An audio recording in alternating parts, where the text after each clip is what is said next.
Բնակարան գնելիս բացի արժեքից ու նախագծից պետք է հաշվի առնել նաև շենքի կոնստրուկտիվ ինժեներական համակարգերի ենթակառուցվածքների վիճակը։ Հակառակ դեպքում ռիսկը մեծ է, որ տանտերը հետագայում կկանգնի խնդրի առջև։ Մեր երկրում այս ինֆորմացիան հեշտ հասանելի չէ։ Խնդրի լուծումն առաջարկում են ճարտարապետության եւ շինարարության համալսարանի երիտասարդ հետազոտողները։ Հետազոտությունը իրենից ներկայացնում է բազմաբնակարան բնակելի շենքերի տվյալների բազայի ձևավորման մեթոդաբանություն։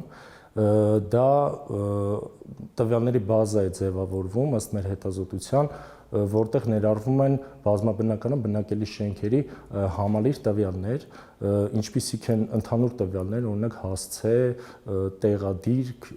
ճարտարապետական տվյալներ, ճարտարապետատարածական տվյալներ, հարկայնություն, բնակարանների քանակ, մակերեսներ եւ այլն։ Մեկ տեղելով տեղեկությունները կհեշտանա նաև մասնագետների աշխատանքը, ասում են։ Երբեմն մեկ տվյալի հետևից ճարտարապետը գնում է արխիվներ, գերատեսչություններ ու պարզում այդ տվյալները տարբերվում են, որ խառնաշփոթ չլինի, երիտասարդ հետազոտողները հիմա հավելյալ ճշգրտում են ինֆորմացիան։ Ամբողջ տվյալները ստուգաչափվում են,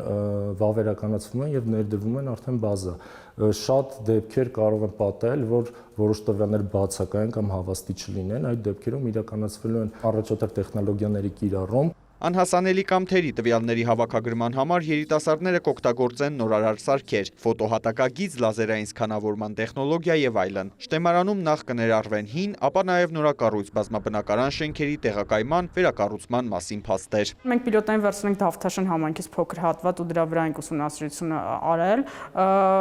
բայց